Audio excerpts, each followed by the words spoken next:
Bismillahirrahmanirrahim. Halo, assalamualaikum warahmatullahi wabarakatuh.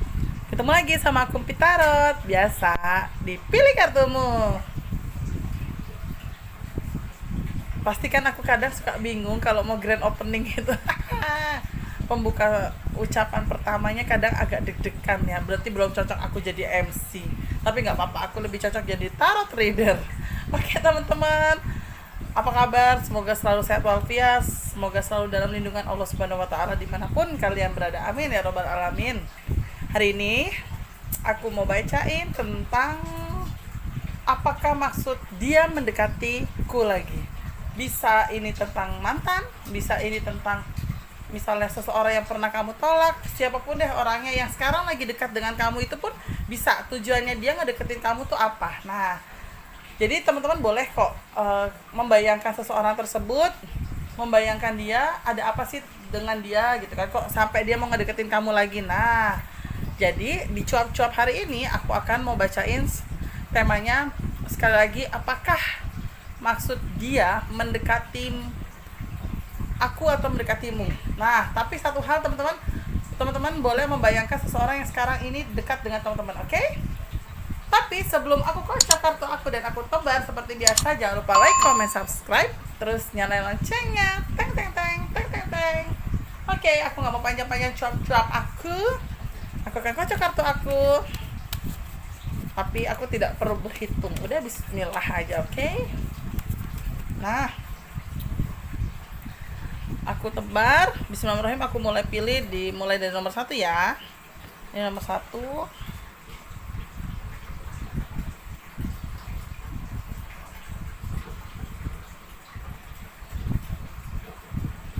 Ini nomor 2.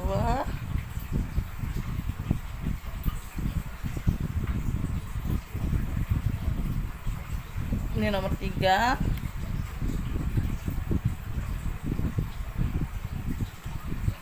Dan ini nomor 4. Oke, sebentar aku rapikan. 1, 2, 3, 4, 4, 3, 2, 1. Oke teman-teman, silakan. 15 detik dimulai dari sekarang.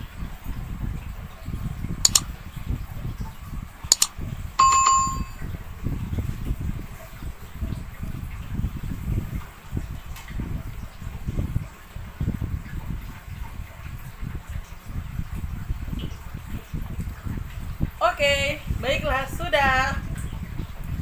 Seperti biasa aku ambil nomor 1, nomor 2 aku geser, nomor 3 aku geser, dan nomor 4 seperti biasa aku juga geser, oke?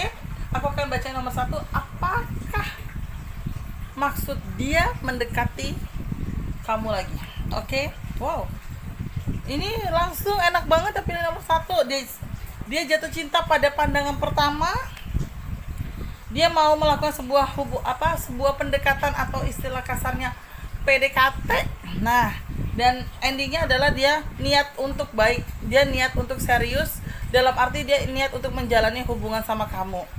Endingnya nanti terserah Tuhan Yang Maha Esa aja deh, mau jodoh atau tidak, istilah kasarnya semua mutlak di tangan Tuhan. Tapi di sini aku lihat dari kartu aku dengan temanya yaitu apakah maksud dia mendekatimu. Itu gambaran kartu aku adalah dia jatuh cinta pada kamu pada saat pandangan pertama. Entah itu ketemunya di mana, entah itu pandangan pertamanya bisa dari saat kalian sekolah SMP, saat kalian SMA, bahkan mungkin saat kalian kuliah, aku tidak tahu. Tapi yang aku lihat dari kartu aku di masa lampau, dia itu sempat jatuh cinta sama kamu. Ternyata kalian ketemu lagi tidak sengaja dalam satu momen atau satu acara yang kita biasa sebut itu adalah reuni yang membahagiakan. Tapi bukan berarti di sini dia sudah menikah atau udah milik orang. Kalau aku lihat sih di sini masih single. Kalau aku lihat, dan pada saat pertemuan itu atau nggak sengaja ketemu itu, akhirnya perasaan itu ternyata masih ada. Rasa deg-degannya dia itu masih ada saat ketemu sama kamu.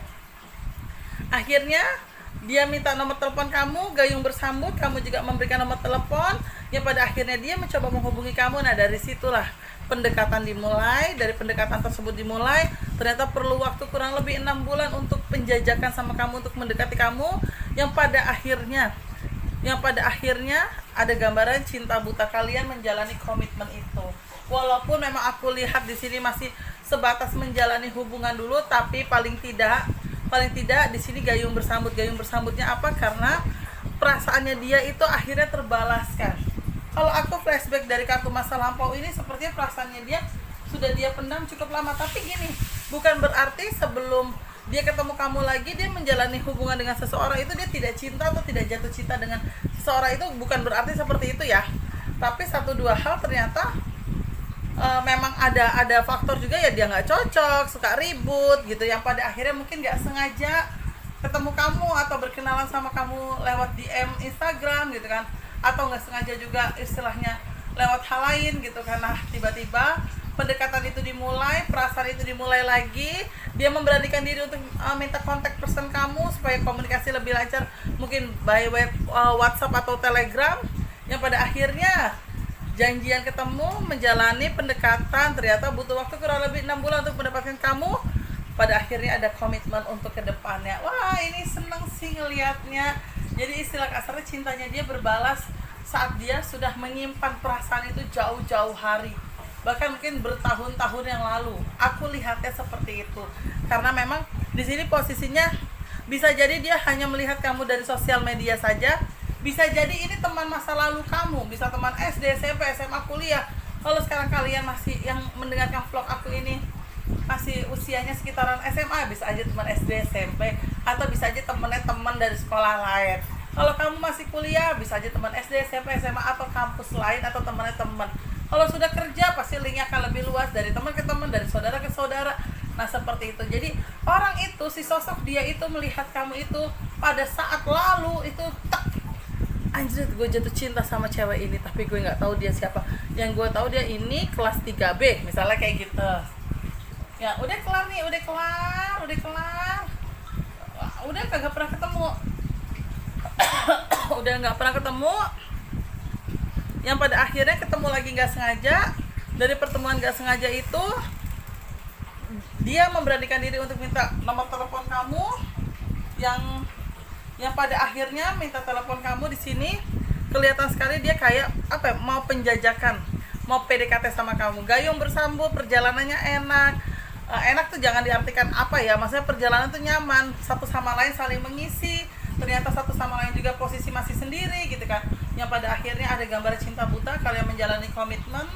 Ya semoga aja komitmen ini serius, karena yang aku lihat dari kartu aku, sosok dia ini memang benar-benar mengagumi kamu, yang dia kayak kepengen banget bisa berdampingan sama kamu, yang pada akhirnya nggak sengaja ketemu, nggak sengaja juga bikin dia happy. Yang alhamdulillah sih jadinya kayak sesuatu hal yang baik, kayak sesuatu hal positif gitu. Karena memang aku lihat untuk langkahnya sih baik, dan orangnya juga masih kalau aku lihat sih baik ya. Karena gimana ya, dia merasakan jatuh cinta saat dulu, ternyata Tuhan mempertemukan lagi gitu kan, gak sengaja Tuhan mempertemukan, akhirnya dia merasa ada gayung bersambut, dia merasa ada jalannya untuk bisa mendapatkan kamu gitu kan. Akhirnya langkah-langkah itu dia coba untuk jalani. Ya semoga aja sih yang aku baca ini, yang teman-teman pilih kartu nomor 1 lancar ya. Semoga ada niatan baik, ada niatan serius untuk ke arah pernikahan atau ke arah pertunangan. Karena yang aku lihat memang dia itu cinta buta banget sama kamu. Dia itu istilah kasar love is blind. Nah, aku nangkepnya seperti itu untuk teman-teman yang pilih kartu nomor 1. Jadi untuk yang pilih nomor 1, aku sih sedikit ucapin selamat. Semoga lancar, semoga segala bentuk yang Tuhan berikan sama kalian, semoga semua diijabah, istilah kasarnya seperti itu. Pokoknya nomor 1 jalanin aja, komitmen baik seperti apa ke depannya, nggak usah terlalu mikirin nantinya gimana nanti. Udah jalanin aja dulu, karena kelihatan sekali di sini dia jatuh cinta sama kamu, dia juga cinta buta sama kamu. Itu dia nomor 1. Nah, yang nomor 2, seperti biasa, nomor 3 aku geser, nomor 4 aku geser, dan aku akan ambil di nomor 2. Nomor 2 ini, apakah maksud dia untuk mendekati kamu? Aduh, kadang hal seperti ini saya nggak mau ya gitu teman-teman. Tapi lihat loh ya, saya memilih kartu itu tidak memilih-milih ya. Saya hanya main asal ngambil dengan tujuan, dengan tema yaitu apakah maksud dia mendekati kamu gitu kan, istilah kasarnya seperti itu. Nah, cuma di sini ternyata keluarnya begini. Boleh saya minum sebentar? Oke.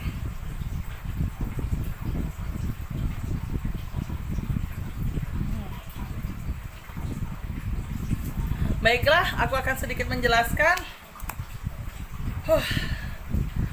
Di sini cuma aku untuk nomor 2 garis bawahi ya teman-teman ya. Kalau kiranya kalian merasakan ada perasaan yang berbeda yang tidak, ini sebelum aku menjelaskan ya. Kiranya teman-teman merasakan ada perasaan yang berbeda, teman-teman merasakan gini, antara tingkah laku dan hati kalian tidak sinkron, tolong kuatin doa sesuai dengan ajaran agama masing-masing. Muslim ayo istighfar, mungkin baca ayat kursi gitu kan, atau istilah kasar kalian harus berani untuk curhat sama orang lain. Begitupun teman-teman non muslim. Artinya gini, kalau kalian ngerasa ada kejanggalan jangan takut gitu loh. Maksudnya gini loh, karena ini kan semua segala bentuk proses untuk sebuah kebaikan ya. Ya memang sih kadang ada yang bilang alah nggak usah percaya kayak gitu, tapi logika ya guys. Pokoknya logika aja deh zaman sekarang gitu loh. Logika aja ya. Aku di sini cuma mengajarkan, bukan mengajarkan, aku sedikit mengingatkan untuk sebuah logika, oke? Aku jelaskan untuk nomor 1 di kartu aku pilih kartu nomor 2 ini. Aku melihat sosok dia itu sudah sering kamu tolak. Entah sering kamu tolak atau memang kalian sering putus nyambung yang pada akhirnya putus beneran. Dari putus beneran itu atau kalian atau si dia itu ditolak, dia ngerasa stres, bingung untuk ngedapetin kamu seperti apa. Kalau teman-teman lihat dari 3 kartu ini pasti teman-teman akan nyambung kok. Sambil ibarat kata gini, teman-teman yang mungkin notabene belum ngerasain yang namanya chemistry dengan tarot, dengan ngeliat 3 kartu ini pasti pikiran teman-teman juga jalan. Boleh teman-teman konsentrasikan lihat tarot ini. Terus dia ngerasa ingin mendapatkan kamu banget. Dia ngerasa bagaimana caranya gue harus bisa dapetin dia. Maksudnya kita sebut aja namanya siapa ya, Risa deh gitu kan. Gimana caranya gue harus dapetin Risa. Tapi cara yang dia lakukan itu salah. Cara yang dia menginginkan seseorang tersebut lagi untuk dia jalan itu salah. Dia kemana? Aku lihat nih ada kartu penyihir. Ada unsur cenayang di sini. Nih kalau boleh lihat dari kartu aku. Ada kartu guna-guna penyihir. Teman-teman nggak boleh jangan konsentrasiin di gambar tapi di tulisannya. Akhirnya otaknya dia cuma setengah nih yang benar. Akhirnya dia cinta ditolak atau tidak bisa kembali lagi atau balik lagi, akhirnya ke orang pintar bertindak. Nah, itu dia. Aku melihat di sini setelah dia dari orang pintar ada kartu bertemu dengan dirimu. Pertemuan dengan seseorang, jatuh hati, jatuh cinta. Kamu yang awalnya menggebu-gebu untuk menolak, akhirnya menerima begitu saja. Yang membuat akan pasti terheran-heran itu adalah orang-orang di sekitaran kamu atau sahabat kamu atau teman-teman terdekat kamu. Nah, untuk teman-teman yang melihat perubahan dari sahabatmu, ya bukan berarti aku menuduh ya gitu kan. Tapi kalau memang perubahannya terlalu signifikan yang awalnya menggebu-gebu untuk menolak sampai pada akhirnya luluh lagi, coba deh teman-teman bantu. Mungkin kiranya bisa menolong si Risa ini. Aku ibarat kata seperti aku sebut namanya Risa ya, misalnya pura-pura gitu. Nah, soalnya apa yang aku lihat setelah dia dari orang pintar ini, ada tuh saya pertemuan dengan seseorang, jatuh hati, jatuh cinta. Risa nerima lagi. Si kamu itu nerima sosok dia lagi. Yang mungkin kamu nggak sadar apa-apa, tapi kamu ibarat kata gini loh, kamu hanya melihat dia yang terbaik. Dan kamu menjalankan hidup kamu biasa aja dengan teman-teman kamu yang kamu biasa. Cuma mungkin ada teman-teman kamu yang mengingatkan, gila ya, lo kok balik lagi sih sama misalnya Jono gitu kan.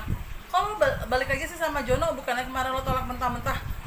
Namanya perasaan. Nah, itu kadang ada hal-hal dimana yang mungkin itu bukan Risa banget atau bukan teman kamu banget. Jadi bolehlah teman-teman di sini harus ngingetin sosok teman kamu ini yang mungkin kamu melihat sendiri ditolak mentah-mentah, putus nyambung, pada akhirnya putus beneran, dia mohon-mohon untuk kembali lagi, tapi teman kamu ini nggak mau. Nah, coba deh kamu bantu dia, paling tidak kamu sosialisasikan ke keluarganya, ngomong dulu ke keluarganya kalau saya ada melihat kejanggalan. Ya kita balik lagi, kita nggak boleh langsung seuzon ke sosok orang tersebut, lo pakai dukun ya, nggak boleh kayak gitu, karena itu menuduh tanpa bukti ya. Cuma kan ini sebuah gambaran tarot ya, ini sebuah gambaran tarot, jangan dipercaya.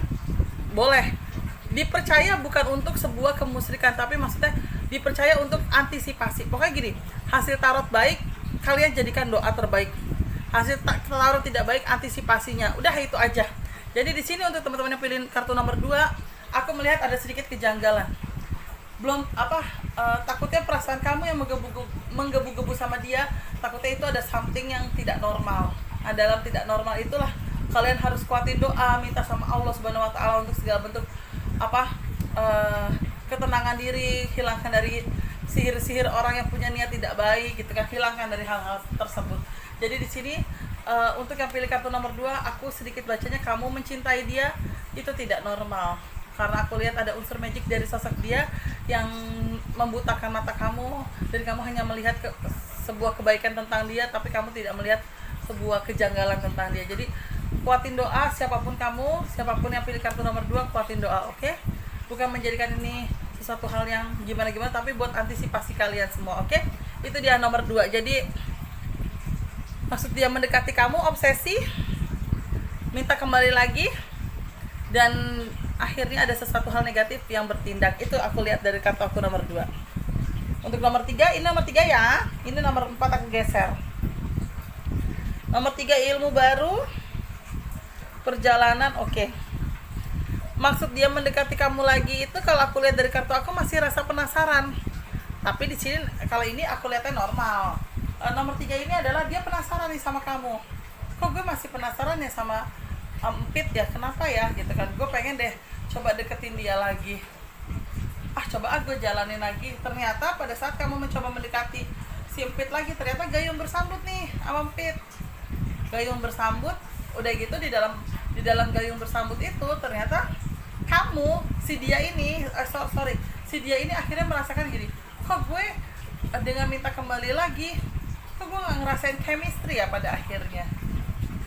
Kok gue gak ngerasain ada something untuk hubungan gue sama Empit nih. Oh ternyata gue hanya penasaran, dan gue hanya istilah kasarnya terpesona, tapi gue tidak jatuh cinta. Nah itu dia aku lihatnya. Jadi sebenarnya nomor 3 ini cukup singkat, ringkas, tapi ya sedikit aku jelaskan ya. Dia mungkin pernah putus sama kamu, dia mungkin pernah sempat ditolak kamu, yang pada akhirnya dia mencoba melakukan pendekatan lagi dengan caranya dia. Mungkin caranya dia lebih better, yang kemarin itu mungkin ada sebuah kesalahan dari caranya dia yang kayak ngerasa gue kok nggak baik ya sama dia, kok gue malah ngejalaninnya begini. Nah ternyata pada akhirnya perjalanan itu ada gayung bersambut. Saat dia menyatakan perasaannya dia dengan cara-caranya dia, ternyata gayung bersambut di kamu menerima dia lagi. Ya udah, kalian menjalani. Ternyata dalam perjalanannya dia ini merasakan ada sesuatu hal yang tidak chemistry dengan dirimu. Di dalam tidak chemistry-nya dia dengan dirimu, dia berpikir nih, sebenarnya perasaan gue apa sih? Sebenarnya perasaan gue kenapa sih ke dia, ke si Empit ini, misalnya kayak gitu kan. Oh ternyata gue hanya rasa penasaran dan terpesona aja di awal, tapi ternyata gue tidak jatuh cinta sama Empit. Ternyata pada saat gue menjalani, gue hanya sebuah obsesi. Ini loh, gue bisa dapetin Empit, tapi ternyata itu hanya sebuah obsesi yang dia jalani itu tidak jatuh cinta, tidak menemukan chemistry, bahkan kelihatan hidup seperti mimpi buruk. Si dia ini seperti jadi ada rasa bersalah karena dia merasakan kamu itu sayang banget sama dia, kamu tulus jatuh cinta sama dia. Ternyata dianya itu malah kagak gitu loh. Ternyata pada saat awal mendekati kamu itu dia hanya obsesi, penasaran dan terpesona di awal aja. Setelah mendalami, tahu kamu, karakter kamu, mungkin udah kenal keluarga, dia juga kamu juga udah kenal keluarganya dia. Ternyata dia itu perasaannya itu nggak timbul. Makanya dia stres banget karena dia ngerasa, anjrit, apa gue nyakitin Empit ya gitu loh. Kok anjrit ya, maaf ya, asem nih, apa gue nyakitin Empit gitu kan. Kok gue jadi kayak ada rasa bersalah sih gitu kan sama Empit gitu. Kok gue jadi kayak ada ngerasa, gila, anak orang udah jatuh cinta sama gue, tapi gue perasaannya nggak timbul-timbul. Nah itu dia dilema banget nomor 3. Dilemanya bukan di kamu, karena kamu nggak tahu apa-apa, tapi dilemanya ada di dia. Karena awal dia mendekati kamu memang dia obsesi. Ternyata di dalam obsesi, penasaran dan terpesonanya dia, ternyata dia belum menemukan chemistry sama kamu, sehingga itu yang membuat dia bimbang harus gimana. Nah untuk teman-teman yang pilih kartu nomor 3, coba aku lihat apa yang harus dia atau kamu lakukan. kalau di sini sih ada baiknya tentang dia ya, dia masih mau mencoba melakukan perasaannya dia dengan cara lain. Coba gue niatin kalau sama Empit ini sebagai teman dulu, ternyata berusaha dari niatan itu hubungan lewat bermula dari sebuah pertemanan yang pada akhirnya ada kartu cinta yang harmonis gitu kan, menemukan kebahagiaan. Itulah yang bagus ya si sosok dia ini lakukan. Coba gue niatin sebagai teman dulu, jangan mikirin nikah dulu. Paling tidak gue coba pendekatan 3-6 bulan ke depan sebagai sosok teman. Ternyata kamu meniatkan hal itu, ada perasaan berbeda, step by step kamu mengenal dia sebagai teman, rasanya seperti ini. Step by step kamu mengenal dia sebagai pacar, rasanya seperti ini. Step by step kamu mengenal dia sebagai kerabat atau keluarga, oh ternyata rasanya seperti ini. Ada banyak hal yang kamu dapatkan dari karakternya dia yang pada akhirnya kamu perlahan-lahan jatuh cinta. Maksudnya dia perlahan-lahan jatuh cinta sama kamu.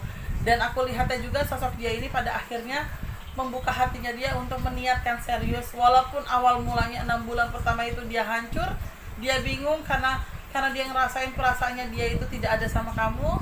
Yang pada akhirnya lama-lama perasaan itu tumbuh sebagai teman, saudara, kerabat, pasangan yang semua nano-nano deh perasaan itu. Akhirnya chemistry itu dia pelan-pelan ada. Walaupun mungkin yang udah cinta mati banget itu adalah sosok kamu dan dianya belum di kapasitas bucin misalnya seperti itu. Nah, lama-lama pelan-pelan akan bucin pada waktunya kok gitu. Nah, cuma untuk teman-teman yang pilih kartu nomor 3 awal mulai seperti ini. Jadi ya memang sih dalam perjalanannya ada hal baik yang nanti dia dapat, dia rasakan dan dia berikan sama kamu, dan pelan-pelan perasaan itu juga akan memberikan sesuatu hal yang positif untuk hubungan kalian ke depannya. Amin ya robbal alamin. Bismillah untuk nomor 3, semoga lancar semuanya. Amin. Itu nomor 3 ya. Dan yang terakhir sekarang nomor 4. Hampir sama dengan nomor 3. Nomor 4 itu bedanya cuma satu. Dia ingin mendekati kamu lagi karena ada rasa penasaran, dan yang kedua ada unsur pekerjaan. Nah, aku nggak ngerti unsur pekerjaannya itu pekerjaannya seperti apa, tapi ya aku lihat di sini seperti ada unsur pekerjaan. Pekerjaan itu adalah entah dia dimasukin kerja sama kamu, entah dia juga masih ada hubungan kerja dengan kamu, atau entah dia juga masih ada hubungan bisnis sama kamu yang pada akhirnya dia mencoba untuk menjalani lagi sama kamu, tapi sering timbul konflik. Konflik inilah yang akhirnya membuat kalian sama-sama dewasa, membuat kalian sama-sama ternyata cinta itu memang tidak bisa 100% dipaksakan, tapi paling tidak cinta itu bisa dirasakan.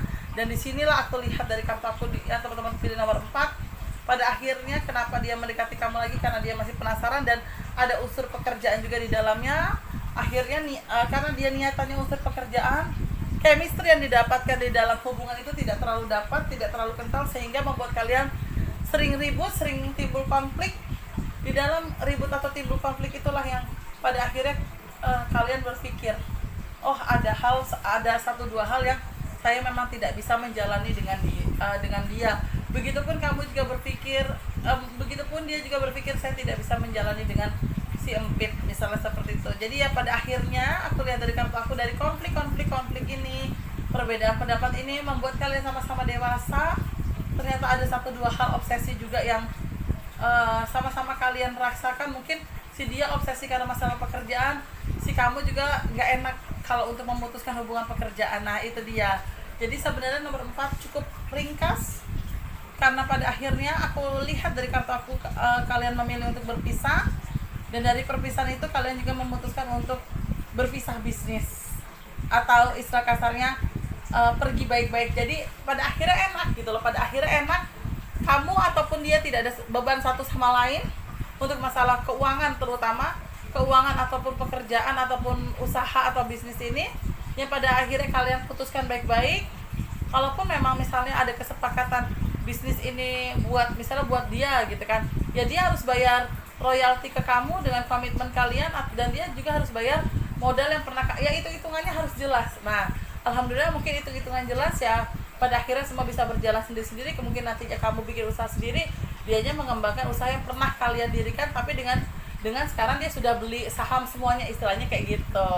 Jadi ya pada akhirnya nomor 4 aku lihatnya berpisah, karena tujuan awal mula dia mendekati kamu lagi itu karena obsesi, penasaran, dan paling utama itu adalah hubungan pekerjaan atau hubungan yang berhubungan dengan keuangan. Nah itu dia, jadi akhirnya menjalani deg-deg penuh dengan konflik, perbedaan pendapat dimulai dari masalah pekerjaan merembet ke masalah pribadi, ribut terus, ada faktor ketidaknyamanan yang pada akhirnya kalian break. Dari break itu kalian menemukan titik terang, sama-sama dewasa, sama-sama mau membicarakan satu sama lain. Ternyata hubungan ini susah ya kalau kita sama-sama kerja bareng, ya pada akhirnya berkomitmen, entah itu nanti sahamnya, ibarat kata ya sahamnya dibeli siapa gitu kan, sesuai dengan komitmen kalian masing-masing. Yang next ke depannya sudah tidak ada hubungan apa-apa lagi, paling hanya hubungan silaturahmi aja, dan urusan pekerjaan juga sudah tidak ada. Itu yang aku lihat dari kartu aku untuk teman-teman yang pilih kartu nomor 4. Oke, 1, 2, 3, dan 4 sudah aku jelaskan. Semoga berkenan di hati teman-teman semua, dan semoga bisa memberikan efek positif untuk teman-teman semua. Yang kartunya tidak baik dijadikan sebuah doa dan antisipasi, yang kartunya baik dijadikan doa, motivasi, dan memohon sama Tuhan Yang Maha Esa segala bentuk yang kamu harapkan. Oke, terima kasih banyak teman-teman. Maafin kalau ada salah-salah kata, baik aku sengaja ataupun tidak sengaja. Dan bacaan ini hanya sebagai bacaan sementara, bukan sesuatu hal yang pasti, karena sekali lagi sesuatu hal pasti itu hanya milik Allah Subhanahu wa Ta'ala atau Tuhan Yang Maha Esa. Oke, terima kasih banyak. Wassalamualaikum warahmatullahi wabarakatuh. Jangan lupa like, comment, subscribe, terus nyalain loncengnya. Teng teng teng teng teng.